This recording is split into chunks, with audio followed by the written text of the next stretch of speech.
Cerita ini adalah cerita tentang Omah Jejer Telu. Kejadian ini terjadi saat saya masih menginjak sekolah dasar. Saya lupa tahun pastinya. Yang jelas saya dan keluarga baru saja pindah rumah dari yang sebelumnya tinggal di samping rumah Rombe ke tempat baru, masih di desa yang sama, yaitu Omah Jejer Telu, rumah berjejer 3. Omah Jejer Telu. Mungkin tidak banyak orang Jawa sekarang yang tahu maksud dari istilah ini, karena fenomena seperti ini sudah langka terjadi, bahkan mungkin sudah tidak ada. Karena Omah Jejer Telu rupanya memiliki arti kelam yang dulu sangat dipercaya, terutama bagi orang-orang tua. Omah Jejer Telu adalah 2 rumah menghadap satu rumah tunggal, dan bila dilihat dari sudut atas membentuk pola segitiga. Hal inilah yang membuat orang-orang tua di tempat saya sangat menentang pembangunan rumah baru ini, karena dikhawatirkan membentuk pola segitiga yang dapat mendatangkan musibah bagi 2 rumah lain. Kalau kata kakek saya, mengundang Braung. Braung sendiri itu penggambaran dari makhluk hitam menyerupai genderuwo, tapi bola matanya saja sebesar tempeh. Jadi makhluk ini lebih besar lagi dan biasanya dia memilih satu rumah untuk ditempati. Balik ke rumah baru, 2 penghuni yang sebelumnya sebenarnya sudah menentang pembangunan ini tapi tidak bisa berbuat apa-apa, karena bagaimanapun pembangunan ini dinyatakan sah. Selidik demi selidik pembangunan rumah baru ini rupanya untuk rumah kos. Rumah kos dari pabrik gula. Terlibatnya pihak pabrik membangun rumah ini membuat banyak warga curiga bila pembangunan ini disengaja untuk membuat istilah Omah Jejer Telu ini terwujud. Tapi sayangnya tidak ada orang yang memiliki bukti hal ini.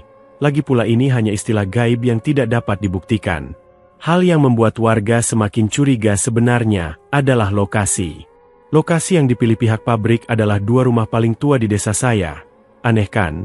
Tapi sekali lagi tidak ada yang bisa membuktikan maksud dibangunnya rumah ini, karena nyatanya pembangunan tetap berlanjut.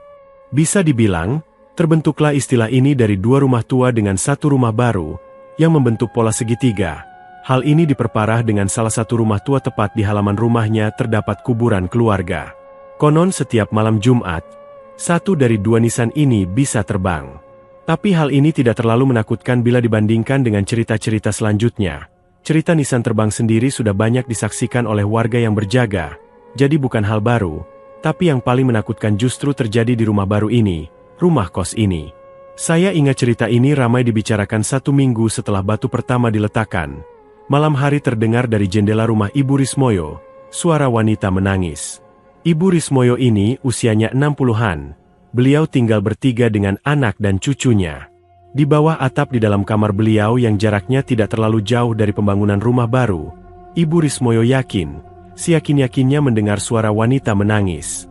Takut dengan suara itu, Ibu Rismoyo pergi ke kamar anaknya. Saat menuju ke kamar anaknya, Ibu Rismoyo terkejut dengan suara telepon yang berdering. Waktu itu yang punya telepon bisa dibilang orang kaya, bahkan orang-orang yang sangat kaya, TV saja tidak banyak yang punya. Bisa dibilang Ibu Rismoyo ini orang berada. Ibu Rismoyo berhenti memandang ke atas meja tempat telepon berdering. Antara bingung dan takut, Ibu Rismoyo ragu untuk mengangkatnya. Namun ia ingat bahwa suami dari anaknya mungkin yang sedang menelpon membuat wanita tua ini akhirnya memutuskan untuk mengangkatnya. Halo. Suaranya gemetar saat menjawab telepon. Lama menunggu Ibu Rismoyo tak juga mendengar jawaban. Beliau mengulangi pertanyaan yang sama. Halo. Tetap saja siapapun yang ada di balik telepon itu pasti sedang mengerjai dirinya. Tapi saat Ibu Rismoyo mau menutup, suara tangisan dari wanita itu terdengar. Lirih sekali sampai membuat wanita tua ini penasaran. Halo Mbak? Begitulah Ibu Rismoyo bertanya. Saat itu, barulah suara di ujung lain itu menjawab. Maaf, saya minta tolong. Kaget. Ibu Rismoyo mencoba menunggu. Anak saya baru saja meninggal Bu. Saya minta tolong. Anda siram kuburannya dengan air bunga supaya dia bisa tenang dan tidak mengganggu. Kamu siapa? Tanya Ibu Rismoyo. Tapi suara di ujung telepon tak menjawab. Hanya suara nafasnya yang terdengar jelas seperti sesenggukan saat seseorang sedang menangis. Malam itu bulu kuduk Ibu Rismoyo sebenarnya sudah berdiri. Namun beliau masih mencoba untuk kuat menunggu. Saat itulah suara menangis yang sebelumnya terdengar lirih itu berubah menjadi suara tertawa cekikikan. Ibu Rismoyo ketakutan sekali sampai langsung menutup teleponnya. Tapi tak lama kemudian suara telepon kembali berdering. Ibu Rismoyo merasa ada yang mengawasi dirinya. Di ruang tengah dalam kondisi lampu dimatikan Ibu Rismoyo, berdiri mematung melihat telepon yang terus-menerus berdering. Akhirnya setelah berpikir bahwa mungkin memang ada yang sedang mengerjai beliau, Ibu Rismoyo memberanikan diri mengangkat telepon sambil membentak. Sekali lagi hening, Ibu Rismoyo tidak mendengar jawaban apapun dari entah siapa yang ada di ujung telepon, sampai akhirnya lagi-lagi suara tangisan dari wanita itu terdengar. Kali ini Ibu Rismoyo mendengarnya secara langsung, suara itu terdengar dekat, dekat sekali. Tanpa menggunakan telepon Ibu Rismoyo bisa mendengar suara itu secara langsung. Hal ini membuat Ibu Rismoyo berniat untuk pergi. Seperti tahu apa yang akan dilakukan wanita tua itu, sosok misterius di telepon itu lalu berkata, "Saya sekarang sebenarnya ada di samping Anda." Ibu Rismoyo menoleh melihat seluruh ruang tengah, namun beliau tak mendapati siapapun di sini. Ketakutan sudah menguasai wanita malang itu. Dia membanting telepon lalu bergegas lari ke kamar anaknya. Sampai di sudut matanya ia melihatnya. Sosok wanita menggendong bayi yang masih merah. Tapi Bu Rismoyo tidak lagi peduli. Dia sudah melesat masuk ke kamar anaknya. Anaknya terbangun melihat ibunya menatap dirinya dengan ekspresi ketakutan. "Ada apa, Bu?" Ibu Rismoyo hanya menggelengkan kepala. Dia tak bisa bicara. Setelah kejadian malam itu, Ibu Rismoyo tak lagi bisa bicara.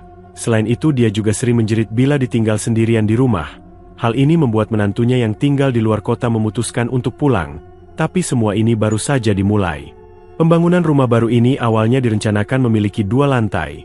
Hal yang membuat warga geleng-geleng kepala siapa orang yang ada di balik pembangunan rumah ini. Namun sayangnya saat pengecoran tiba-tiba pembangunan berhenti bertepatan dengan dikeluarkan surat pabrik gula bangkrut. Bisa dibilang setelahnya, rumah ini menjadi terbengkalai meski bangunan sudah selesai. Kos yang awalnya untuk para pekerja akhirnya tidak laku. Karena satu-satunya penunjang diadakannya kos ini adalah karena pabrik gula. Kalau pabrik gula bangkrut siapa yang mau kos di sini?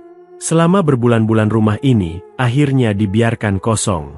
Suatu malam, penghuni rumah di seberang melihat ada yang janggal dari rumah ini, di mana di dalam rumah kosong dia melihat sebuah cahaya.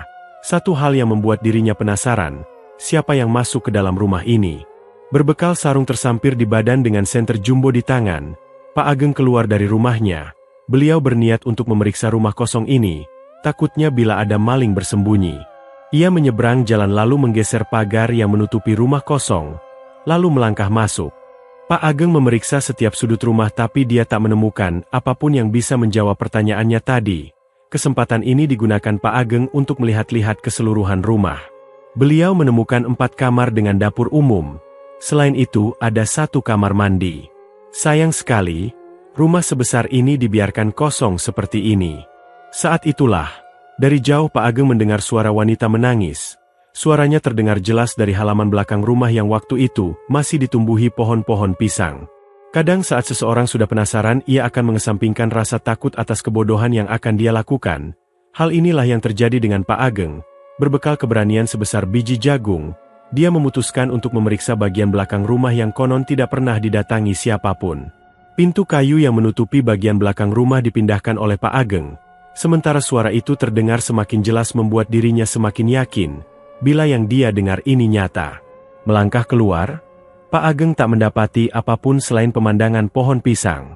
Saat itu Pak Ageng terus mencari di mana sumber suara tersebut, karena ia merasa yakin masih mendengarnya. Saat itulah tanpa sengaja senter jumbo Pak Ageng menangkap sesuatu di jendela Ibu Rismoyo. Rupanya wanita tua itu sedang mengamati dirinya dari dalam kamarnya. Pak Ageng akhirnya memutuskan untuk mendekati jendela Ibu Rismoyo yang sedang melihat dirinya dari balik kaca hitam. Ada yang aneh dengan wanita tua ini.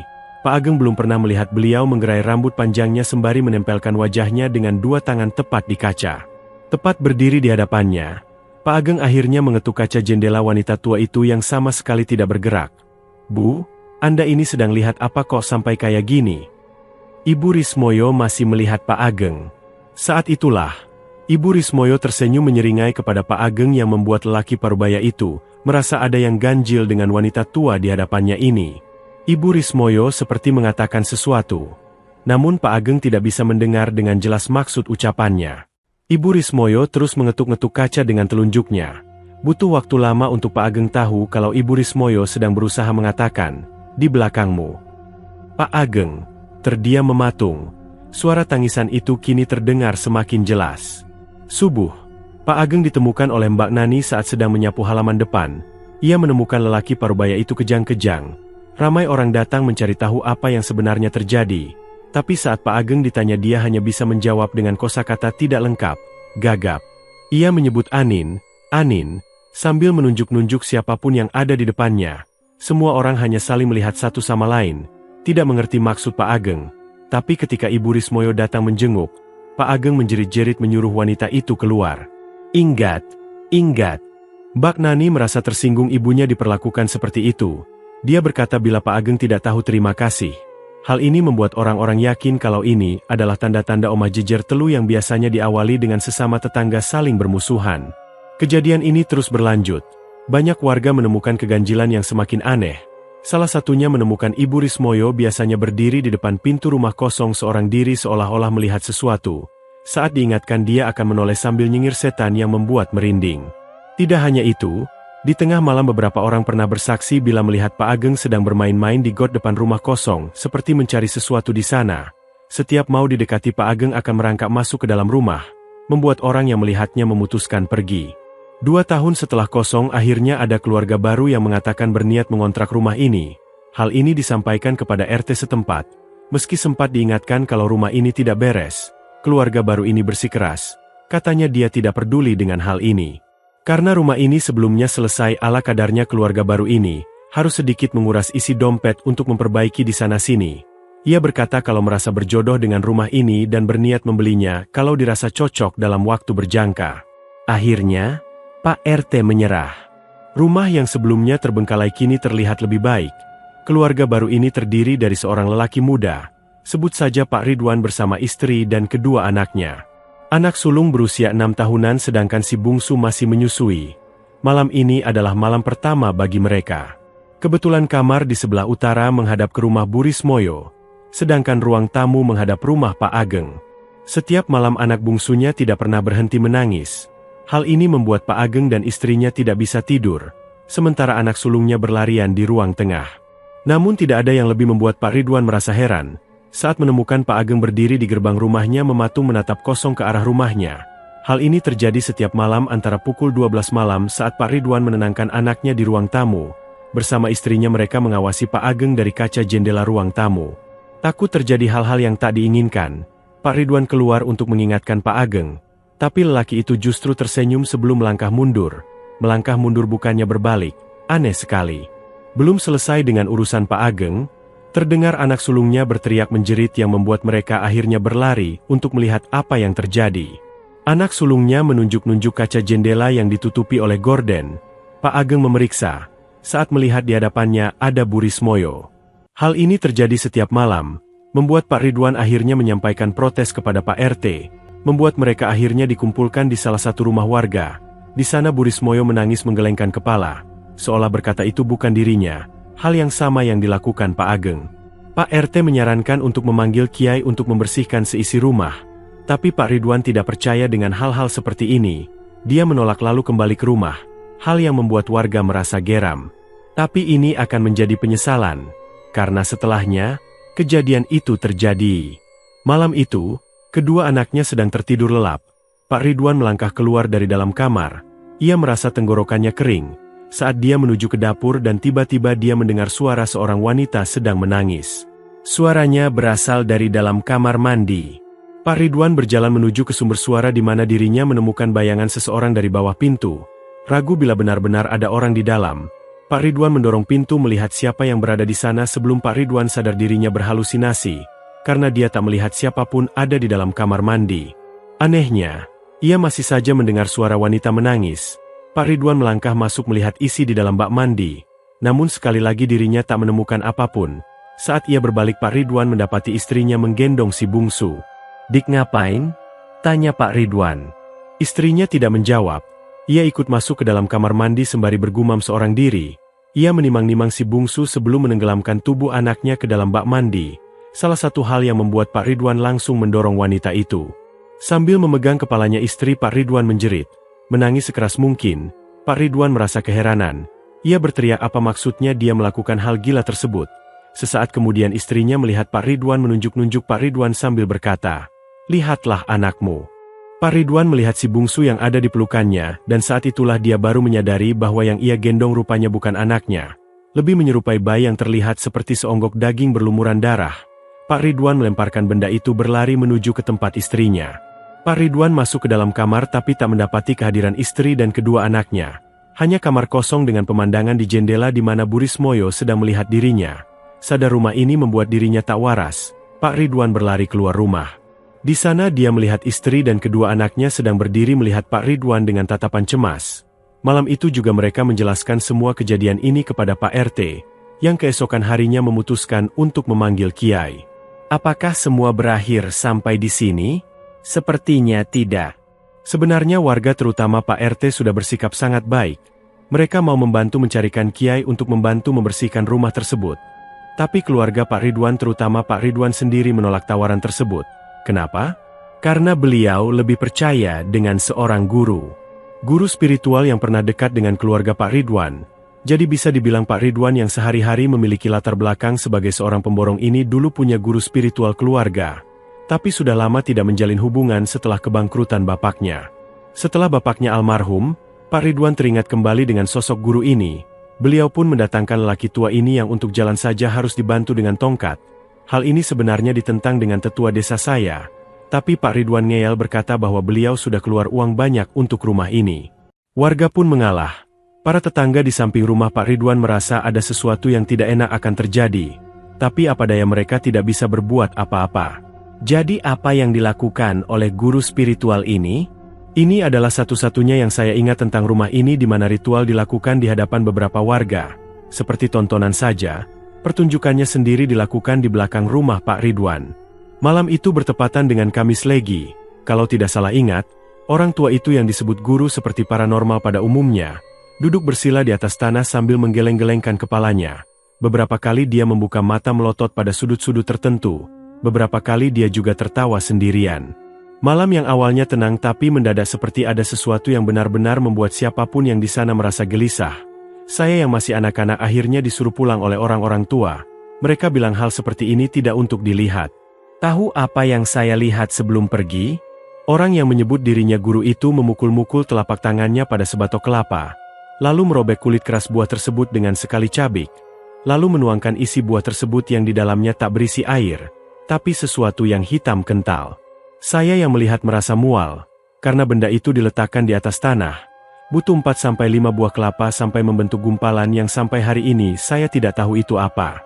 Setelahnya dia menari seperti peran dalam pertunjukan ludruk, sambil bergerak seperti tokoh wayang. Dia berbicara sendiri, marah-marah sendiri sambil menunjuk-nunjuk beberapa tempat. Saya yang masih penasaran sudah mencoba mencuri-curi lihat tapi orang-orang tua waktu itu sampai harus memaksa kami untuk pulang. Jadi saya tidak tahu akhir pertunjukannya seperti apa. Yang saya tahu adalah hasil dari pertunjukan itu yang saya dengar dari mulut anak-anak yang lebih tua. Mereka melihat sampai pertunjukan berakhir, di mana seluruh anggota keluarga Pak Ridwan diberi jimat khusus yang katanya diambil dari jantung pohon pisang. Untuk anak-anak Pak Ridwan diberi kalung berbentuk persegi 4 berwarna hitam yang disebut suuk. Sedangkan Pak Ridwan diberi kemuning, seperti keris hanya saja lebih kecil, ukurannya sebesar ibu jari. Lalu apa yang terjadi sebenarnya? Begini, rupanya di belakang rumah tepat di kiri pondasi ditemukan sebuah kuburan tua yang digali serampangan lalu ditutup oleh semen. Saat diperiksa oleh warga atas perintah dari orang yang menyebut dirinya guru ditemukan sebuah kuburan bayi. Hal yang ganjil dari semua ini adalah, tidak ada yang tahu siapa pemilik bayi malang itu yang dipendam di samping pondasi rumah. Pak RT waktu itu sangat terkejut mendengarnya. Awalnya tidak ada yang percaya, tapi setelah dibuktikan rupanya benar. Ditemukan tulang dengan kain yang sudah tidak berbentuk. Yang menjadi masalah adalah, siapa pemilik dari jasad bayi malang tersebut? Guru itu menyebut bila ada sesuatu yang mengganggu dirinya tentang pentingnya identitas penemuan ini, dia hanya berpesan untuk menguburkan jasad ini lebih layak, sementara beliau mau mencari sendiri. Akhirnya kuburan itu dipindahkan ke kuburan umum desa, tapi siapa sangka justru ini adalah awal semuanya. Awal dari sesuatu yang lebih berbahaya bersemayam di dalam rumah ini. Berhari-hari setelah pertunjukan si guru itu tidak ada yang terjadi. Anak-anak Pak Ridwan mengenakan suuk mereka, sementara kemuning yang didapat Pak Ridwan disimpan di dalam almari. Keluarga Pak Ridwan tak lagi diganggu oleh makhluk yang kadang menyerupai wujud tetangganya itu. Tapi semua ini hanya sementara saja, karena pada malam itu Pak Ridwan baru pulang dari luar kota. Waktu itu belum ada yang punya handphone, hanya telepon rumah. Pak Ridwan menghubungi rumah dari wartel di samping jalan tol. ingin mengabarkan bahwa sebentar lagi ia pulang. Pak Ridwan menekan tombol telepon rumahnya. Tak beberapa lama seseorang di ujung mengangkat panggilannya. Itu adalah istri Pak Ridwan. Mereka saling berbicara satu sama lain, tapi ada yang aneh. Sayup-sayup Pak Ridwan mendengar suara lain. Suara seperti merintih menangis. Suaranya pelan sekali. Pak Ridwan bertanya, "Dik, Acung nangis." Acung adalah si bungsu. Mendengar hal ini istri Pak Ridwan awalnya diam saja. Ia berkata kalau si Acung sedang tidur. Pak Ridwan lalu diam sebelum bertanya kembali. "Beneran? Kok seperti ada yang menangis?" Selama perjalanan bus malam, Pak Ridwan tidak bisa duduk dengan tenang. Wajahnya terlihat resah. Entah kenapa setelah menghubungi istrinya justru malah membuat Pak Ridwan khawatir terjadi sesuatu dengan keluarganya. Hal ini ditangkap oleh seorang kernet bus yang melihatnya. "Ada apa, Pak? Kok sepertinya ada masalah?" Pak Ridwan hanya tersenyum, enggan menceritakan masalahnya. Tapi si kernet bus seperti tahu sesuatu. Dia terus melihat Pak Ridwan mencuri-curi pandang. Hal ini disadari oleh Pak Ridwan.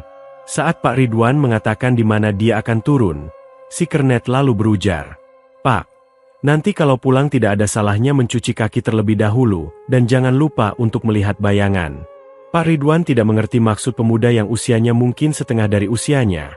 Ia hanya mengangguk saat bus mulai memelankan laju kecepatan sebelum Pak Ridwan melangkah turun. Bus kembali melanjutkan perjalanan. Kernet itu masih memandang Pak Ridwan. Jarak antara jalan raya dengan rumah tidak terlalu jauh. Pak Ridwan berjalan sendirian menuju ke rumah. Tapi entah kenapa saat ia sedang berjalan seperti ada yang terus membuntuti dirinya. Hal ini membuat Pak Ridwan berkali-kali harus berhenti melihat ke belakang. Tapi anehnya, tak ditemukan siapa-siapa. Setiap kali langkah Pak Ridwan terdengar lagi-lagi perasaan seakan-akan ada yang membuntuti dirinya. Terasa lagi semakin lama semakin intens. Pelan-pelan Pak Ridwan mulai merinding terutama saat suara-suara mulai terdengar di telinganya. Ia sampai di rumah dini hari. Setelah mengambil kunci dari kantung celananya Pak Ridwan melangkah masuk. Hal pertama yang dia lakukan adalah menuju ke kamar tempat istri dan anaknya sedang tidur tapi ada kejadian aneh. Karena sebelum Pak Ridwan masuk ke kamar istrinya, ia melihat si sulung mengintip dari pintu kamarnya. Saat Pak Ridwan melihat itu si sulung langsung menutup pintu lagi. Hal ini membuat Pak Ridwan termenung sejenak. Ia merasa semakin janggal. Ada apa dengan anaknya? Kenapa dia belum tidur? Hal yang tidak biasa bagi si sulung. Pak Ridwan mengurungkan niat masuk ke kamar. Ia sekarang mendekati pintu si sulung di mana Pak Ridwan lalu mengetuk pintu kamarnya. Namun tak ada jawaban dari dalam kamar tetapi Pak Ridwan mendengar dengan jelas di balik pintu si sulung seperti bersandar di sana. Tertawa cekikikan. Pak Ridwan mulai mengetuk pintu sembari memanggil nama anaknya. "Bak, buka Mbak, kok belum tidur?" Teriak Pak Ridwan tapi tak ada jawaban. Setelah mengetuk memanggil berkali-kali akhirnya pintu kamar si sulung terbuka dengan sendirinya. Pak Ridwan melangkah masuk. Ia melihat anaknya sedang tidur dibalut selimut di atas ranjang. Pak Ridwan mendekatinya perlahan-lahan. Ia yakin bahwa apa yang baru saja dia dengar adalah suara anaknya. Tapi melihat anaknya sudah tertidur lelap lalu suara siapa yang tadi baru saja dia dengar. Pak Ridwan berdiri di samping si sulung lalu mengusap rambutnya. Tiba-tiba dari belakang Pak Ridwan merasa sekelebat bayangan melintas diikuti suara tawa familiar yang baru saja dia dengar. Pak Ridwan menoleh ia meninggalkan si sulung melihat ke belakang. Namun tak ada siapapun. Pak Ridwan menutup pintu kamar. Ia baru mengingat bila belum mencuci kakinya seperti pesan kernet bus yang ia temui. Saat Pak Ridwan bersiap menuju ke kamar mandi, tiba-tiba dari kamarnya istrinya bersama si bungsu melihat dirinya dengan sorot mata kosong. "Sudah pulang, Mas? Sini." Ada beberapa hal yang membuat Pak Ridwan masih diam memandang istri dan anaknya. Pertama, selama dia hidup bersama istrinya, ia tak pernah melihat perempuan itu menggerai rambutnya. Biasanya ia menguncirnya. Kedua, cara dia menimang anaknya. Terlihat ganjil dengan posisi tangannya. "Lihat apa, Mas? Sini." Ia tersenyum. Senyuman yang membuat Pak Ridwan tidak akan pernah bisa melupakannya. Ia juga mengenakan daster putih. Salah satu pakaian yang jarang sekali dipakai oleh istrinya saat malam hari. Tapi Pak Ridwan tak memikirkan hal ini lebih jauh. Ia mendekat. Saat Pak Ridwan mendekat, tiba-tiba si sulung menangis. Cepat-cepat istrinya kembali menimang-nimang sembari menenangkan. Saat itulah Pak Ridwan akhirnya berbalik menuju kamar mandi lalu mencuci kedua kaki serta tangannya. Tapi saat ia sedang melakukan hal itu, di belakangnya. Tepat di belakangnya Pak Ridwan melihat si sulung berdiri melihat dirinya. Hal ini membuat lelaki itu cukup terkejut. Sejak kapan si bungsu bisa berdiri? Merangkak saja dia tidak bisa. Tak lama dari belakang istrinya datang tersenyum lalu berkata, "Acung pintar, Mas, bisa berjalan." Malam itu Pak Ridwan menimang Acung sendirian di ruang tengah. Ia ingin anak itu tidur, sementara istrinya mengawasi dirinya dari atas kursi. Saat itu beberapa kali Pak Ridwan melihat ke arah kamar si sulung di mana ia melihat gadis itu lagi-lagi mengintip lalu menutup pintu lagi. Hal ini terjadi berulang-ulang kali. "Dek, itu anak kamu kok tidak tidur?" "Siapa?" "Simbak. Itu loh ngintip terus." Istri Pak Ridwan tertawa kecil lalu berkata, "Biarkan saja. Nanti kalau lelah juga tidur sendiri." Pak Ridwan hanya diam mendengarnya. Semua semakin aneh. Saat itulah suara telepon berdering. Pak Ridwan menoleh melihat istrinya yang kebetulan juga melihat dirinya. Siapa dini hari seperti ini menelpon? Pak Ridwan sembari menggendong Acung mengangkat telepon. Ia masih bisa melihat si sulung mengintip dirinya. "Halo, Mas di rumah?" Pak Ridwan hanya diam mendengarkan. "Aku dari sore ke rumah ibu sama anak-anak. Tadi sudah tak hubungi tempatmu kerja, katanya kamu sudah balik. Tidak tahu kenapa aku tidak tenang makanya aku nelpon Mas." Pak Ridwan melirik istrinya masih memandang dirinya, memperhatikan. Pak Ridwan menutup telepon, lalu berjalan meninggalkan istrinya masuk ke kamar. Sesaat kemudian dia mengikuti dirinya. Tak hanya itu, si sulung juga mengikuti. Sementara Acung masih ada di tangannya. Pak Ridwan membuka almari mencari di mana kemuningnya disimpan. Semakin lama Acung terasa semakin berat. Pak Ridwan berusaha tetap tenang sembari tangannya membongkar baju satu persatu. Tapi ia tak kunjung menemukan benda ini. Saat itulah dari bayangan kaca di almari, Pak Ridwan melihat Acung anaknya rupanya menyerupai bocah kecil gundul. Sosok yang menyerupai istrinya masih berdiri, diam tak bergerak. Pak Ridwan mendorong pintu almari mengarahkannya pada si sulung yang berdiri malu-malu di samping pintu kamar. Sosoknya berubah menjadi sosok dengan kain kafan yang tidak lebih tinggi dari anak gadisnya. Wajahnya hitam. "Cari ini Mas." Telapak tangan terulur dengan kemuning di atasnya. Pak Ridwan melihat dari sudut mata sebelum mengarahkan pintu melihat istrinya yang rupanya adalah sosok perempuan dengan leher daklek. Ia melihat Pak Ridwan menyeringai berujar dalam suara lirih. "Anak saya di mana?" Belum berhenti di situ. Rasanya Pak Ridwan ingin menjerit lari tunggang langgang dari rumah itu tapi tubuhnya seperti patung.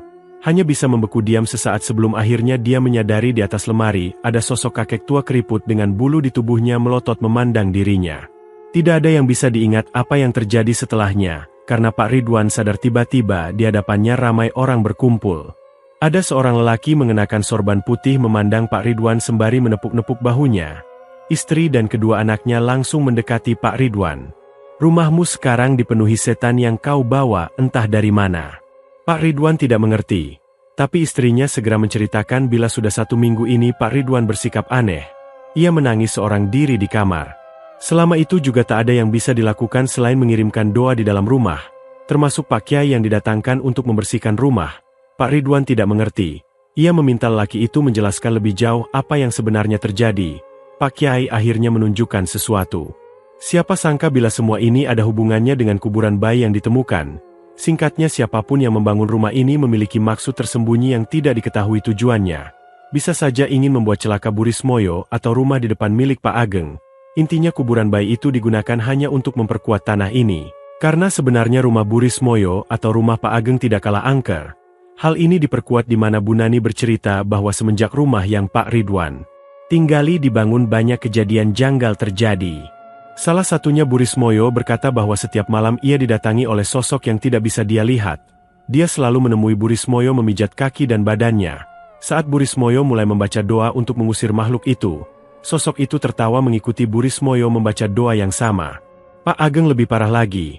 Kuburan di depan rumahnya adalah milik buyut yang sudah lama ada di sana.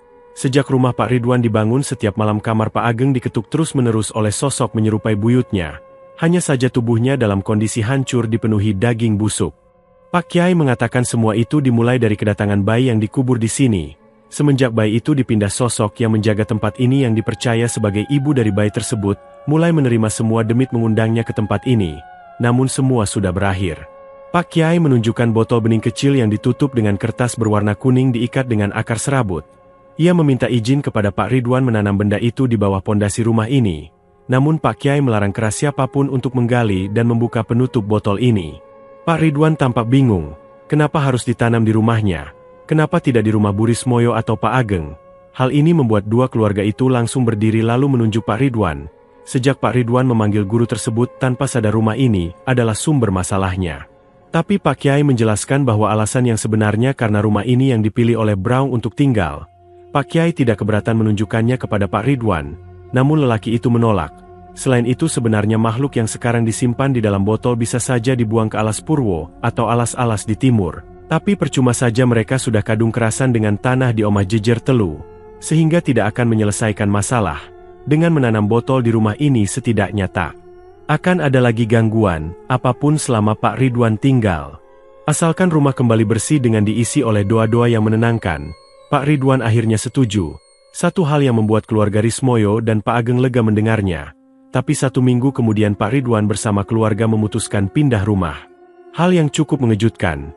Tapi tidak ada yang bisa melarang keputusan keluarga Ridwan. Ia sudah mengikhlaskan semua uang untuk membangun rumah ini, meski hasil akhirnya ia tak jadi membeli rumah ini. Berikutnya, rumah ini akhirnya dialihfungsikan menjadi tempat kos murah. Bagi anak-anak yang bekerja di pabrik kertas yang baru didirikan.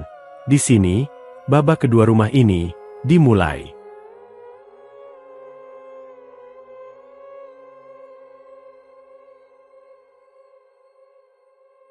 Ini adalah bagian lain dari cerita yang saya tulis. Sebuah fenomena gaib yang pernah terjadi di lingkungan rumah saya saat saya masih kecil. Untuk yang belum sempat membacanya bisa mampir ke tab like di profil saya. Cerita ini tidak bermaksud menakut-nakuti, hanya sekedar berbagi. Bulan November, 2 tahun setelah penutupan pabrik gula diikuti dengan pembukaan pabrik kertas.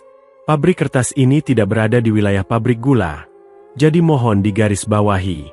Berdirinya pabrik baru tentu diikuti penyerapan tenaga kerja. Hal ini dimanfaatkan oleh pengelola. Setelah direnovasi seadanya bangunan ini menjadi bangunan yang cukup layak untuk ditinggali. Saat itu beberapa rumah juga sudah dibangun membuat fenomena Omah Jejer Telu tidak lagi terlalu dikhawatirkan oleh orang-orang.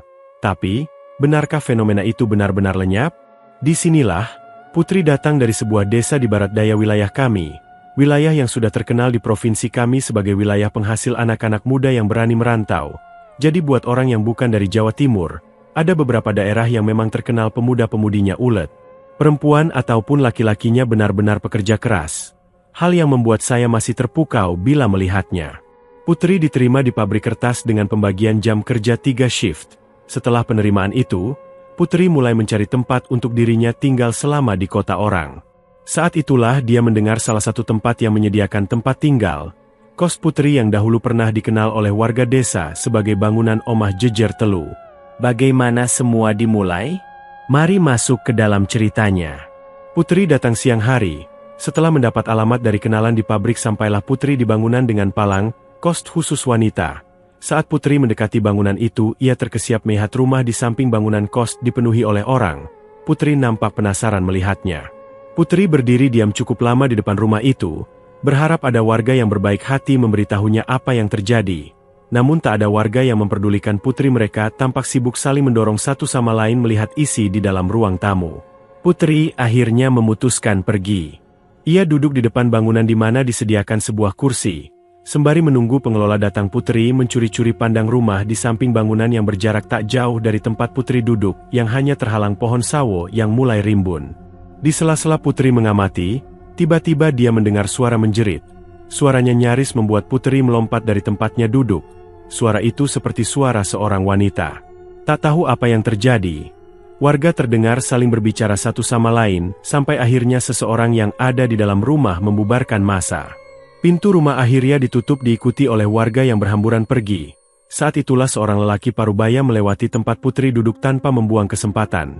Karena rasa penasaran yang sudah mengusik batin Putri memberanikan diri untuk bertanya. Maaf permisi, ada apa ya Pak? Oh itu Mbak. Bu Rismoyo, katanya ketempelan. Sudah beberapa hari ini beliau berlaku aneh. Terus dipanggilkan Kiai buat bantu. Sepertinya sudah baikan. Putri hanya mengangguk. Mendengarkan arti ketemplekan dalam bahasa Indonesia yang berarti kerasukan. Lelaki parubaya itu pergi. Tak lama setelah kepergian lelaki itu, pengelola datang yang adalah seorang wanita dengan sepeda kumbang.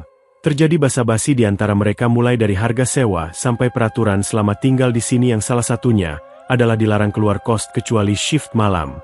Awalnya, Putri merasa ada yang janggal dari ekspresi pengelola, karena beberapa kali dia seperti menunduk saat Putri bertanya perihal peraturan. Karena tidak ada pilihan lain, Putri pun akhirnya setuju. Si pengelola mengajak masuk Putri ke dalam bangunan saat Putri melihat sekilas ke arah rumah tempat warga tadi berkumpul. Di jendela rumah, tepatnya di kaca tembus pandang di antara rimbun batang daun pohon sawo, dia seperti melihat seorang wanita tua berambut panjang terurai melihat dirinya. Ekspresinya melotot melihat Putri. "Bak, lihat apa? Sini masuk," kata si pengelola melambaikan tangan yang diikuti langkah kaki Putri masuk ke dalam bangunan. Di dalam sana, Putri melihat 3 kamar berjejer berukuran kecil yang semuanya menghadap ke arah selatan sementara 2 kamar lain menghadap ke utara. Pengelola menjelaskan bila bangunan ini baru saja mengalami renovasi besar-besaran. Hal ini terlihat di mata Putri termasuk anak tangga di mana saat Putri bertanya tentang hal ini, pengelola menjelaskan bila pembangunan untuk lantai 2 belum selesai terkendala dana. Putri mengerti. Pengelola mengantarkan Putri ke kamarnya, menjelaskan bila Putri adalah penghuni keempat dari 5 kamar, yang artinya ada 1 kamar kosong. Sialnya Putri mendapatkan kamar di samping kamar kosong itu, tepatnya kamar yang menghadap ke utara. Setelah menyelesaikan pembayaran dan serah terima kunci, pengelola akhirnya pamit. Ia mengatakan kalau saat ini 3 penghuni kamar sedang bekerja shift pagi, jadi kemungkinan Putri untuk bertemu mereka adalah saat sore nanti. Putri mengangguk, dan pengelola pergi. Di dalam kamar berukuran kecil itu Putri meletakkan tas, memindahkan baju yang ada di dalamnya ke dalam almari kayu. Kamarnya sendiri tampak sederhana dengan pintu dan jendela persegi panjang ke atas bertutupkan gorden untuk privasi masing-masing penghuni. Saat itulah, Putri mendengar suara pintu terbuka yang berasal dari luar kamarnya. Putri mendekat ke jendela, mengintip dari balik gorden. Seorang wanita berambut panjang keluar dengan kaos berwarna hijau di bahunya tersampir handuk. Ia berjalan dalam posisi menunduk. Denah lokasi bangunan ini sebenarnya sederhana. Ruang tengah ada di antara kamar Putri dan 3 kamar jejer. Sementara di bagian timur ada sekat tembok yang dipakai sebagai dapur umum. Sementara bagian selatan dari sekat tembok ada 1 kamar mandi tempat perempuan itu masuk. Saat itu Putri tidak merasa curiga. Ia berpikir mungkin saja pengelola lupa dengan jadwal penghuni kos, sehingga ada 1 di antara mereka yang tidak bekerja, seseorang yang baru saja keluar dari kamar yang ada di tengah. Meski Putri berpikir seperti itu, namun hal ini mengganggu dirinya. Putri melipat baju-baju miliknya sebelum berdiri untuk mengecek benarkah apa yang dia lihat ini, karena Putri merasa janggal dengan sikap perempuan yang dia lihat ini. Putri mendekati kamar mandi di mana mulai terdengar suara air berkecimpuk saat seseorang menyiram dengan gayung. Seperti tahu kehadiran Putri, suara air dari dalam kamar mandi tiba-tiba berhenti begitu saja, membuat Putri kebingungan cukup lama. Bagi Putri sendiri, sikapnya ini memang tidak pantas dilakukan, terlebih dirinya masih tergolong baru di tempat ini. Putri masih menunggu. Pintu tiba-tiba berderi terbuka di mana Putri melihat perempuan itu membuka sedikit dari dalam melihat wajah Putri. Akhirnya, mereka saling melihat satu sama lain. Belum terpikir bagi Putri untuk mencari alasan saat tiba-tiba perempuan itu seperti tahu apa yang Putri lakukan. "Baknya balik saja ke kamar ya." Putri mengangguk. Seperti tubuhnya dipaksa untuk menurut. Ia kembali ke kamar meninggalkan perempuan itu di dalam kamar mandi. Ini adalah kali pertama Putri merasa bulu kuduknya berdiri saat melihat seseorang. Putri tahu ada yang janggal dari penghuni di tengah kamar itu. Putri mengunci pintu, menyibak gorden lalu pergi tidur. Ia hanya berharap semua yang dia lakukan tidak akan membuat dirinya terlibat dalam hal-hal yang paling tidak dia inginkan saat dirinya jauh dari keluarga. Suara adzan maghrib berkumandang. Putri tersentak dari tidurnya. Ia merasa linglung sebentar saat dari luar terdengar suara perempuan sedang tertawa-tawa. Putri melangkah keluar untuk melihat. Di ruang tengah Putri mendapati 2 perempuan sedang berbicara satu sama lain. Terjadi jedah di antara mereka. "Loh, ada yang ngisi kamar ini toh. Maaf ya Mbak, kita tidak tahu kalau di dalam kamar ada orangnya." Disitulah Putri akhirnya berkenalan dengan penghuni kos di sini. Sebut saja mereka Dika sama Anggi. Meski baru sebentar, Putri langsung bisa akrab dengan mereka. Mungkin karena mereka berasal dari daerah yang sama, begitu juga kesamaan nasib mereka sebagai perantau. Saat itulah keheningan tiba-tiba terasa, saat dari tengah kamar Putri melihat perempuan itu melangkah keluar. Putri hanya diam memandang perempuan itu yang melihat Putri dengan sorot mata menyelidik. "Lin, sini. Ini ada Mbak Putri, dia dari kota K, samping kotamu." Perempuan itu mendekat lalu bergabung. Saat itulah Putri mengatakannya, "Saya sudah bertemu kok tadi siang." Mendengar hal itu, wajah Anggi dan Dika saling melihat satu sama lain dengan ekspresi bingung. "Bertemu bagaimana?" Perempuan itu hanya melihat Putri menunggu dia menjawab.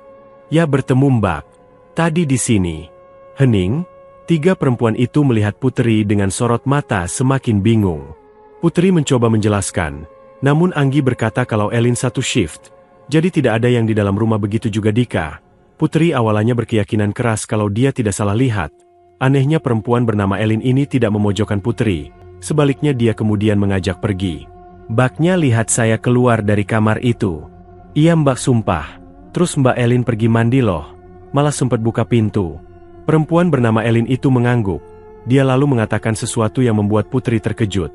Saya percaya dengan perkataan Mbak Kok, tapi sepertinya itu bukan saya. Putri terlihat bingung. Maksudnya bagaimana? Tidak apa-apa mbak, tidak usah dipikirkan. Pokoknya itu bukan saya, cuma menyerupai saja kan. Elin mengakhiri kalimat. Ia kembali kedua temannya lalu menjelaskan kalau Putri memang salah lihat. Hal ini membuat Putri semakin merasa aneh. Hari mulai larut, satu persatu perempuan itu mulai berpamitan pergi, termasuk Elin yang terakhir. Sebelum ia masuk ke kamar, Elin lalu berkata kepada Putri, "Saya mau tidur dulu ya mbak." Putri mengangguk, ia bersiap pergi juga. Tapi aneh, Elin melihat Putri dengan ekspresi mengiba. "Mbak Putri, kalau saya tidur biasanya saya lelap sekali. Suara apapun tidak bisa ngebangunin kecuali waktu subuh ya." Meski terdengar aneh cara bicara perempuan ini, Putri hanya mengangguk-angguk saja. Putri pun masuk ke kamar. Putri sudah mematikan lampu di kamarnya, ia bergegas naik ke atas dipan. Jam di atas meja menjadi satu-satunya suara yang Putri dengar.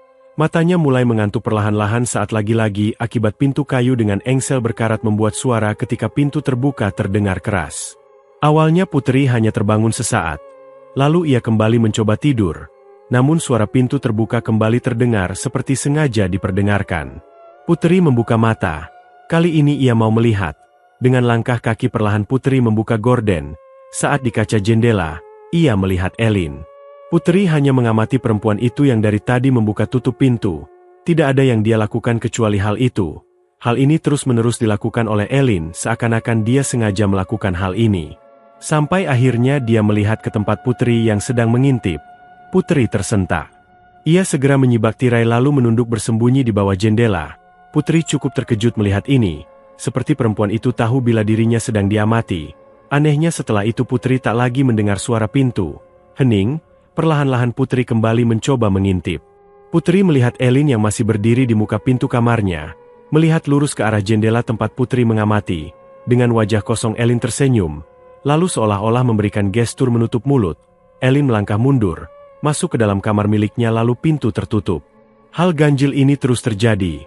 Bahkan saat Elin shift malam bersama yang lain, terkadang Putri mendengar suara-suara aneh di dalam kamar Elin.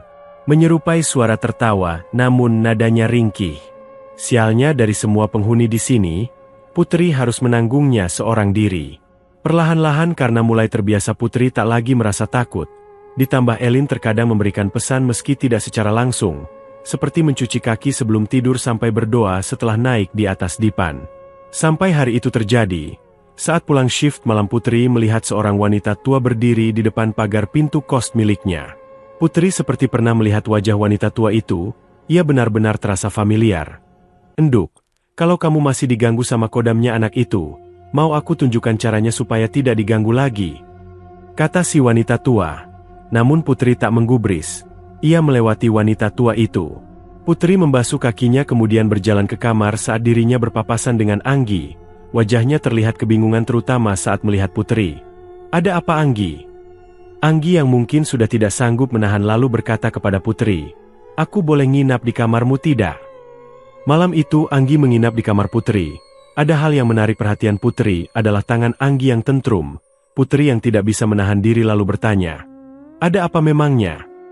Anggi melihat Putri dengan sorot ketakutan, ia lalu duduk menunjuk kamar Elin. "Aku takut sama Elin." "Kenapa si Elin?" tanya Putri. "Kemarin aku bertengkar sama dia. Biasalah kerja terus ada masalah. Terus anak itu seperti kesal sama aku, tidak diajak bicara sama sekali. Terus pas itu aku lagi tidur tiba-tiba anak itu gedor-gedor pintu. Waktu itu kamu shift malam. Terus si Dika tidak pulang. Cuma aku sama Elin. Takut asli aku. Sampai sekarang aku tidak bisa lupa suaranya." "Suara apa?" "Ya suara Elin." Putri tidak mengerti. Ia menunggu Anggi menceritakannya lebih jelas. Elin teriak-teriak tapi suaranya beda. suaranya tinggi melengking, terus bilang kalau dia bakalan buat musibah sama aku. Sumpah aku tidak berani buka. Dia terus ngintipin aku di kaca yang aku tutup pakai gorden sampai pagi. Putri terdiam, ia tak bicara apapun. Ya sudah, besok kalian baikan saja. Kerja jauh buat cari duit bukan musuh. Anggi mengangguk. Putri tak lagi membahas hal ini karena keesokan paginya ia melihat Anggi dan Elin sudah berbaikan. Mereka saling berbicara satu sama lain lagi tapi siapa sangka bila sesuatu terjadi. Malam itu saat Putri melewati rumah tetangganya, lagi-lagi Putri bertemu wanita tua itu. Nak kesini? Wanita tua itu melambaikan tangannya di dekat pohon sawo sembari menahan tubuhnya yang bungkuk. Putri awalnya ingin melewatinya saja. Tapi cara wanita tua itu melihat membuat Putri merinding, sehingga tanpa sadar Putri akhirnya menuruti perkataan wanita tua itu. Kodamnya anak itu aslinya jahat nak. Kalau sama kamu paling hanya usil saja. Mampir ke kamar temanmu. Lihatlah sendiri terus putuskan gimana enaknya. Apa kamu biarkan?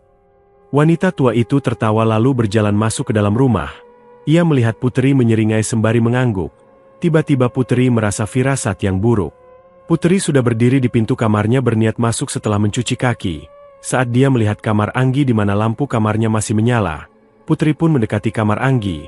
Tapi tiba-tiba dari kamar Elin gorden jendelanya terbuka, di mana wajah Elin muncul melotot melihat Putri. Begitu pintu kamar Anggi dibuka, Putri melihat temannya meringkuk di sudut dipan.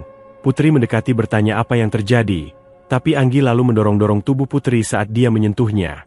Anggi terus berkata, "Ampun Lin, ampun," teriak Anggi terus-menerus. Saat itu Putri baru menyadari ada yang tidak beres. Saat itu juga Putri menggedor pintu kamar Elin. Perempuan itu melangkah keluar dengan ekspresi bingung. Putri menarik tangan Elin membawanya masuk ke dalam kamar Anggi. Saat itu Putri menceritakan apa yang terjadi. Elin bersumpah dirinya tidak pernah menggedor pintu Anggi. Ia memang terlibat masalah berdua tapi Elin mengaku dirinya tidak merasa dendam sedikit pun. Putri akhirnya mengatakan bahwa dirinya tahu bila dia memiliki sesuatu dari pendahulunya. Saat itulah Elin mengaku, "Memang ada, tapi dia tidak sampai mencelakai. Aku sendiri bersumpah apa pernah dia sampai bikin kamu sakit?" Putri lalu menggeleng. "Aku kalau bisa buang pasti aku buang, tapi tidak bisa. Bapakku sendiri yang bilang tidak usah dibuang karena ini bawaan lahir." Malam itu Putri dan Elin akhirnya tinggal di kamar Anggi, menjaganya sampai Putri ingat dengan pesan tetangga. Wanita tua itu bisa membantu dirinya. Keesokan pagi Putri bertamu di rumah wanita tua itu. Seorang wanita parubaya yang membukakan pintu. Ia melihat Putri menyelidik. "Siapa?" Putri memperkenalkan diri serta niatnya bertamu ke rumah ini. Awalnya wanita itu merasa curiga karena tiba-tiba ada orang yang ingin bertemu ibunya yang sedang terbaring sakit. Namun karena niatnya baik, sehingga wanita yang memperkenalkan dirinya dengan nama Mbak Nanik itu, akhirnya mau mengantar Putri bertemu dengan Ibu Rismoyo, satu-satunya wanita tua yang ada di dalam rumah ini. Putri kaget bukan main melihat wanita tua itu terbaring di atas dipan dengan tubuh kurus kering. Putri tak memperhatikan tubuhnya karena waktu itu ditutupi oleh kain sewek. Saat melihat Putri wanita itu tiba-tiba bereaksi, "Kesini nak." Mbak Nanik lalu melangkah pergi menuju ke dapur. Saat hanya berdua dengan Putri di dalam kamar tiba-tiba Bu Rismoyo meminta Putri menutup pintu lalu menguncinya. Meski ini terdengar aneh namun Putri melakukannya. Setelah mengunci pintu Putri berbalik, tapi tiba-tiba ia dikejutkan dengan Ibu Rismoyo yang sudah berdiri mencengkram wajah Putri. "Diam." Putri tiba-tiba merasa takut. Ia begitu terkejut wanita tua ini melakukan hal ini. Ibu Rismoyo lalu menutup jendela kamar. "Jangan sampai kodamnya anak itu dengar nak," kata Bu Rismoyo berbisik. "Kamu kesini mau minta tolong kan?" Putri mengangguk. "Begini caranya, malam Jumat nanti di sebelah kamar mandi ada keramik nomor 1. Bongkar isinya di dalamnya ada sebuah botol berisi kertas. Ambil lalu buka dan baca yang keras. Kamu dan temanmu tidak akan lagi diganggu oleh hodam anak itu. Rumah itu akan menjadi aman tentram." Bu Rismoyo menyeringai. Sebelum kembali ke atas dipan, tiba-tiba Mbak Nanik mengetuk pintu membuat Putri terlonjak terkejut dibuatnya. Putri pun segera membuka pintu. Mbak Nanik terlihat murka untuk apa Putri mengunci pintu ditambah jendela juga, sehingga kamar ini kekurangan cahaya. Namun Putri berdalih bila Bu Rismoyo yang menyuruh dirinya bahkan dia sempat berdiri di sini dengan dirinya. Mbak Nanik melihat Putri dengan wajah curiga. "Mana mungkin, ibu sudah tidak bisa jalan setahun ini." Putri yang mendengar hal itu mengatakan bila dirinya pulang bekerja shift malam dia sering melihat Bu Rismoyo berkeliaran. Namun Mbak Nanik justru berkata bila Putri berbohong. Putri pun pergi dengan perasaan bingung. Sudah 2 hari Anggi mengajukan surat cuti. Dia memilih pulang seperti saran yang diberikan Putri tempo hari. Dika dan Elin berpamitan, karena malam Jumat ini mereka mendapat giliran shift malam. Setelah mereka pergi, Putri meraih linggis yang dia sembunyikan pagi ini. Mencari letak di mana Bu Rismoyo memberitahunya. Ia pernah mendengar mungkin saja ini adalah akar masalahnya karena bangunan ini memang terasa janggal. Dengan mengikuti perkataan Ibu Rismoyo mungkin Putri bisa membuat tempat ini menjadi lebih baik. Setidaknya itu yang ia pikirkan. Putri mulai membongkar di tempat yang dia pikir benda itu disembunyikan. Berbekal linggis ia mulai menghantamkannya mencungkil sedikit demi sedikit. Sampai dia menemukan setatah rajut dari kain di mana di dalamnya terdapat sebuah botol berisikan kertas yang dilipat dengan seikat tali. Ada sesuatu yang Putri rasakan saat menyentuh botol itu. Ia tak mengerti tiba-tiba suasana rumah ini terasa lebih sunyi, lebih dingin dari biasanya. Putri membuka botol meraih kertas yang dilipat. Perlahan-lahan ia menarik seutas tali yang melingkari kertas yang tak terlalu besar. Kertas itu terlihat tua berwarna kekuningan. Di dalam kertas tersebut, Putri menemukan tulisan tangan berbahasa Arab. Rupanya itu adalah isim. Ia pernah mendengar tentang isim dan rajah. Itu seperti surat yang menggunakan bahasa Arab yang biasa digunakan untuk jimat lama. Putri tak berani membaca kertas itu. Ia tahu ada yang salah dengan ini saat dari belakang ia merasa sesuatu mengawasi dirinya. Putri melihat ruang tengah yang kosong seakan-akan dirinya mendengar langkah kaki. Namun tak ada siapapun sebelum sesuatu melintas dengan cepat, lenyap. Dari dalam kamar Putri terdengar rintihan suara wanita yang sedang menangis begitu pilu. Hingga tanpa sadar Putri melangkah perlahan-lahan mendekati kamarnya. Ia tahu ada sesuatu di dalam sana. Siapa? Bukankah dia sendirian di dalam rumah ini? Putri membuka pintu. Namun ia tak menemukan siapapun. Apakah dirinya salah mendengar? Namun dari kamar tempat Elin tidur tiba-tiba suara pintu berderi terbuka terdengar. Membuat Putri melihat sesuatu yang ada di dalamnya. Sesuatu berdiri di dalam kegelapan kamar melihat dirinya. Sebelum Putri mendekat suara itu kembali terdengar. Bak Yu. Putri kembali melihat ke dalam kamarnya. Ia mencari di mana suara itu berasal saat. Aku di atas Mbah, ia di atas kamu. Putri mengangkat kepalanya saat di atas ia melihat wajah wanita melihat Putri. Melotot. Tidak ada yang tahu apa yang dilakukan Putri. Tidak ada. Karena saat Dika dan Elin sampai di rumah tidak ada apa-apa. Tapi Elin merasakan hal lain. Saat pertama Elin menginjakkan kaki di lantai kos, dia sudah merasa aneh. Udara di dalam kos terasa anyep, hambar, tidak nyaman. Tetapi Elin tidak mau mengatakan hal ini kepada Dika, karena takut Dika salah persepsi dengan apa yang Elin rasakan. Namun sepertinya tak lama bagi Dika untuk menyadari keanehan ini, karena saat mereka menuju ke kamar masing-masing, di ruang tengah mereka menemukan Putri. Putri duduk di atas lantai di antara meja dan kursi dengan piring berisikan nasi yang lembek, seperti dimasak dengan serampangan, tidak matang. Putri terus menyuap nasi yang terlihat seperti muntahan itu dengan tangan kosong. Dika dan Elin merasa mual saat melihat Putri. Dika yang terkejut lalu bertanya kepada Putri. Tapi, perempuan itu tidak menjawab sama sekali. Elin akhirnya berjongkok mengambil piring itu dari hadapan Putri. Reaksi perempuan itu adalah melotot, memandang Elin dengan sorot meremehkan. Elin merinding saat Putri memandanginya. Elin meninggalkan Putri, sementara Dika yang tidak tahu apa-apa lalu masuk ke dalam kamar, mengunci pintu. Disitulah Elin menemukan satu keramik seperti tercongkel, tapi Elin tidak berpikir apa-apa. Ia meletakkan piring lalu kembali ke kamar. Putri sudah tidak ada di ruang tengah. Elin melangkah masuk ke dalam kamar mengunci pintu, tapi perasaannya tidak tenang. Ia memandangi kamar Putri dari jendela, gelap sekali. Meski hari belum siang tapi belum pernah Elin merasa segelap ini di dalam kamar Putri. Elin masih belum tahu apa yang terjadi dengan temannya. Sampai akhirnya ia baru saja menyadari di samping kamar Putri tepatnya kamar kosong yang belum ada penghuninya. Tepatnya di gorden ada wajah seorang kakek tua memandangi Elin. Sontak perempuan itu berkilah dan menutup rapat-rapat jendela. Elin mulai sadar, di dalam kos ini berbeda. Setelah shift malam Elin berniat istirahat sebentar. Dia melangkah ke atas ranjang. Saat tubuhnya menempel tepat di atas dipan, Elin langsung merasakan bahwa dirinya tak lagi sendirian di tempat ini. Dari celah pintu almari seperti ada yang mengawasi dirinya. Elin mulai merasa cemas. Elin ingat petuah Bapak. Manusia itu sensitif tapi tidak semua bisa memaksimalkan kesensitifan ini. Saat seseorang sendirian, tapi merasa bahwa ada yang mengawasi hal ini benar adanya. Artinya tak jauh dari orang tersebut sebenarnya sesuatu sedang mengintai, menunggu. Elin membongkar isi tasnya. Ia mencari di mana terakhir menyimpan benda itu. Semakin lama suasana di dalam kamar semakin intens. Terasa penuh namun udaranya begitu hambar, sangat tidak menyenangkan untuk ditinggali. Setelah Elin mencari membongkar tumpukan pakaian akhirnya ia menemukan benda itu, tasbih yang dibuat dari biji salak. Elin segera berzikir di atas dipan tempatnya duduk, membaca ayat menenangkan dirinya. Setidaknya itu yang Elin harapkan, namun belum berhasil Elin menenangkan diri. Pintu yang sudah dikunci tiba-tiba terbuka dengan sendirinya. Elin berhenti sebentar, namun jari jemarinya masih memutar tasbih biji salak. Saat itulah tidak ada angin, pintu yang terbuka menutup lagi, namun menimbulkan suara berdebam yang sangat keras. Hal ini disusul dengan jeritan suara dari kamar putri. Elin hanya bisa tercengang mendengarnya. Elin pergi keluar. Di sana dia melihat Dika yang sudah berganti pakaian. Mereka saling berpandangan satu sama lain sebelum yakin menuju ke kamar putri bersama-sama. Dika berjalan di belakang Elin yang perlahan-lahan mendorong pintu. Di sana mereka melihat putri yang sedang tidur. Mereka yakin mendengar suara putri menjerit. Namun nyatanya perempuan ini sedang tertidur lelap. Aneh, karena tidak ada orang lain yang ada di dalam sini kecuali mereka bertiga. Saat itulah putri membuka mata lalu duduk di atas dipan. Putri menunduk dengan rambut berantakan. Elin akhirnya yakin setelah sebelumnya dirinya hanya merasa curiga. Yang pertama Elin lakukan adalah mendekati putri perlahan-lahan lalu menepuk bahunya. Namanya siapa? Putri tak langsung menjawab, ia hanya menyeringai. Dika melihat ke arah dua temannya, bingung.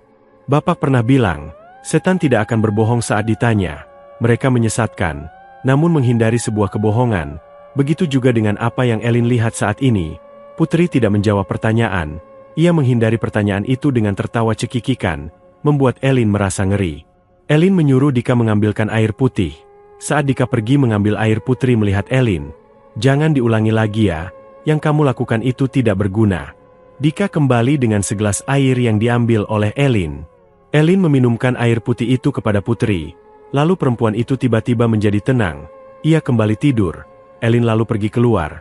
Dika sudah siap dengan banyak pertanyaan saat Elin mendekati kamar kosong itu. Ia mencium aroma kembang yang menyengat dari kamar itu. Elin berusaha melihat apa yang ada di dalam sana, namun tertutup oleh gorden.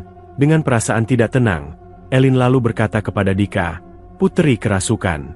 Elin menjelaskan di belakang Putri, ada perempuan rambutnya panjang menjilati rambutnya. Dika hanya menggeleng tak percaya. Ada batasan saat manusia tanpa sengaja melihat makhluk seperti itu adalah saat dua-duanya sedang sial. Tapi berbeda bila mereka sengaja menunjukkan wujudnya, apalagi bila bukan mengancam.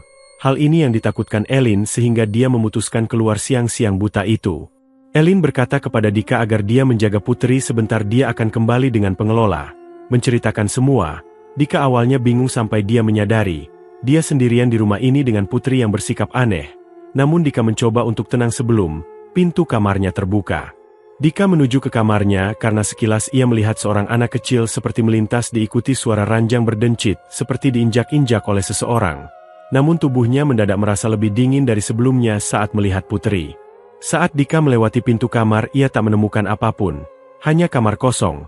Merasa tenang Dika berniat kembali ke tempat Putri, namun sebelum dia menutup pintu kamar, matanya menangkap sepotong tangan bersembunyi di atas almari yang kemudian lenyap begitu saja. Dika yang merasa bahwa Elin benar lalu berlari menuju pintu keluar saat ia melihat Elin sudah datang dengan wanita pengelola. Elin mengajak wanita itu masuk cepat-cepat. Dika mengikuti dari belakang. Pintu kamar tempat Putri berada dibuka. Mereka melihat Putri menatap mereka semua. "Ada apa?" tanya Putri kepada mereka. Pengelola itu mendekat, menyentuh kening Putri. "Tidak apa-apa. Kerasukan apa? Jangan aneh-aneh," kata si pengelola kepada Elin. Putri berniat turun dari ranjang, namun tubuhnya hampir saja kehilangan keseimbangan. Pengelola mengatakan kepada Elin bila Putri hanya sakit biasa, tidak ada hubungannya dengan apa yang Elin katakan. Meski tidak yakin Elin tidak dapat berbuat apa-apa, Dika pun memilih hanya diam, menemani Putri di kamar. Siang ini harusnya Putri bekerja, namun sepertinya ia izin. Langit mulai gelap, suara adzan maghrib baru saja berkumandang. Dika dan Elin duduk di ruang tengah. Entah keberapa kali mereka melihat kamar Putri. Lampu di dalam kamarnya tak kunjung menyala sejak siang tadi. Setelah minum obat membuat dua perempuan ini was-was. Setelah menunggu, akhirnya Elin tidak sabar, ia berdiri menuju ke kamar Putri mengetuk pintunya. Dari dalam terdengar suara Putri menyuruh Elin masuk. Dika hanya mengawasi dari jauh. Saat itu lagi-lagi Dika mendengar suara kecipuk saat kaki menyentuh keramik diikuti suara anak-anak. Namun setiap kali melihat ke sana kemari Dika tak melihat siapapun. Hanya suara-suara yang sangat pelan, seperti suara anak-anak sedang bermain, menunggu Elin kembali padahal Dika sudah ingin pergi mandi membuat perempuan ini akhirnya acuh. Ia berjalan menuju kamar mandi seorang diri. Dika sudah menutup pintu kamar mandi. Suara air yang keluar dari pancuran adalah satu-satunya suara yang Dika dengar. Kamar mandinya kecil dengan satu bak plastik besar. Di atas tembok ada balok untuk ventilasi di mana Dika bisa melihat daun pohon pisang. Malam ini angin berhembus masuk. Gayung berisi air perlahan membasuh kepala Dika hingga badan. Airnya segar namun beraroma anyir. Namun Dika tak menemukan keanehan apapun selain air bening yang keluar dari pancuran. Dika menggosok tubuhnya dengan sabun, saat suara orang menangis tiba-tiba terdengar di telinganya. Suaranya pelan nyaris tak terdengar, arahnya dari balik tembok. Namun Dika meyakinkan diri di belakang hanya ada kebun pisang milik tetangga. Mana mungkin ada orang menangis. Namun Dika menjadi ingat sesuatu bila mendengar suara pelan yang tak ada wujudnya, bisa saja itu setan. Dika tak memperdulikan. Ia cepat-cepat mengguyur tubuhnya lagi namun aroma anyir semakin tercium di hidungnya saat Dika tanpa sengaja melihat ke lubang ventilasi di mana dia melihat wajah seorang wanita tua, melirik menatap dirinya. Dika berteriak. Berbekal handuk untuk menutupi tubuhnya Dika berlari keluar. Ia bertemu dengan Elin dan Putri yang berwajah pucat. Wajah mereka tampak terkejut melihat Dika. Dika tidak tahu kenapa wajah mereka tampak seperti itu. Saat itu juga Elin mengatakannya. Getih, darah. Dika melihat sekujur tubuhnya saat itu ia baru saja bermandikan darah. Putri menjerit memalingkan wajah saat mereka menyadari sesuatu mendekat. Seorang wanita tua yang Dika lihat berjalan mendekat. Ia menyeret satu kakinya. Putri menyebut sebuah nama. Burismoyo, itu orangnya Lin. Tidak apa-apa. Aku gak niat mencelakai kok. Dika melangkah mundur. Berdiri bersama yang lain, Burismoyo mendekat lalu bertanya, di mana kertasnya nak? Wanita tua itu melihat Putri, namun perempuan ini terlalu takut. Elin lalu membujuk Putri, di mana dia menyimpan isim itu. Benda seperti itu tidak baik bila disimpan. Putri masih tak berani menatap wajah Burismoyo namun dia mencoba mengingat-ingat. Sampai Putri akhirnya ingat di mana kali terakhir dia menyimpan benda itu, di dalam perutnya. Burismoyo yang mendengarnya lalu tertawa cekikikan. Dia lalu berbalik mundur. Elin yang melihatnya segera menghentikannya. Ia bertanya apa maksudnya ini. Dengan sorot mata melotot Burismoyo lalu melihat keseluruhan ruangan sambil menyeringai. Sudah ramai, tidur bareng saja nak. Tapi anehnya Burismoyo sempat melihat kamar kosong itu cukup lama sembari mengedah-ngedahkan kepalanya. Lalu pergi dengan menyeret satu kakinya. Elin lalu menarik Putri dan Dika menuju ke kamarnya. Burismoyo pergi lewat pintu belakang, meninggalkan mereka bertiga. Di dalam kamar Elin, mereka bertiga sudah mengenakan rukuh. Wirid semalaman sedangkan di luar kamar terdengar suara seperti seseorang saling berbicara satu sama lain. Putri menghentikan wiridnya namun Elin yang tahu akan hal itu segera menegurnya. Ia bilang cuma malam ini. Malam semakin larut, suara orang sudah menjadi suara benda-benda yang berjatuhan. Elin bilang untuk tak ada satupun dari mereka yang membuka mata. Karena setelah ini gangguannya semakin hebat. Putri serta Dika hanya mengangguk. Hanya Elin yang melanjutkan. Namun Putri mulai goyah. Ia mendengar bisikan dari seorang wanita yang meminta tolong. Lembut sekali suaranya. Ia memohon agar Putri membantu dirinya. Udara sangat dingin. Elin saja belum pernah semerinding ini. Putri semakin lama mulai penasaran. Suara siapa yang berbisik di telinganya. Orang Jawa mengenal dengan nama Jalayatan, yang berarti singgah. Hal ini yang Elin lakukan. Mereka bertiga singgah untuk pamit. Elin membawa Putri dan Dika untuk masuk ke dunia mereka sebelum pergi lalu menutup semuanya. Sehingga mereka tak lagi sama-sama melihat. Namun Putri tidak kembali. Putri melihat langit-langit, pandangan matanya kosong. Hal ini terjadi bahkan saat Elin menepuk pipinya berulang-ulang kali. Saat itu terjadi Dika tak lagi merasakan suasana mengerikan itu lagi seakan lenyap. Hanya Putri seorang yang menjadi aneh. Semalaman mereka tidak tidur menjaga Putri.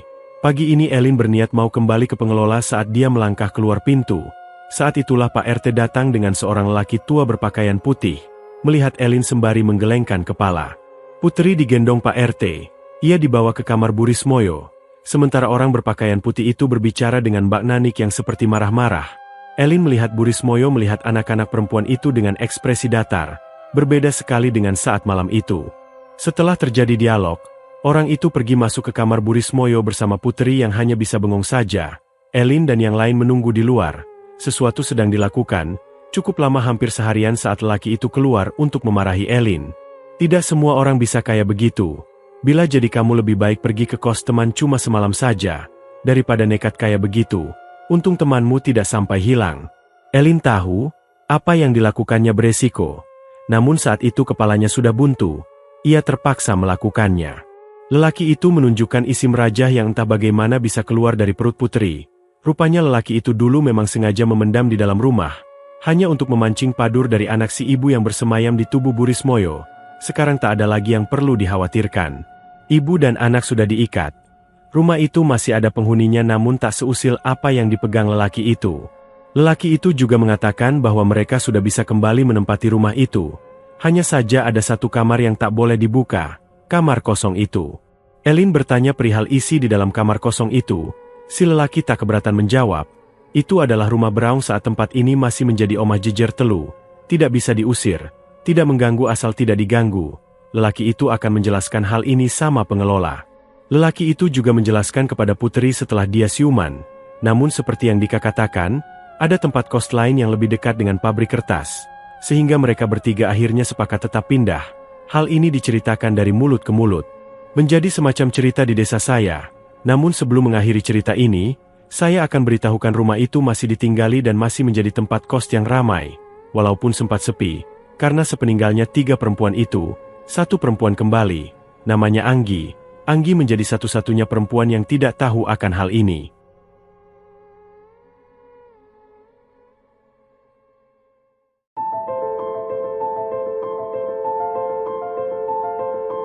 Oke teman-teman, ceritanya selesai sampai di sini. Bagaimana menurut kalian cerita kali ini? Tuliskan di kolom komentar, dan nantikan kisah-kisah lainnya. Tetap di channel Dairi Mistika.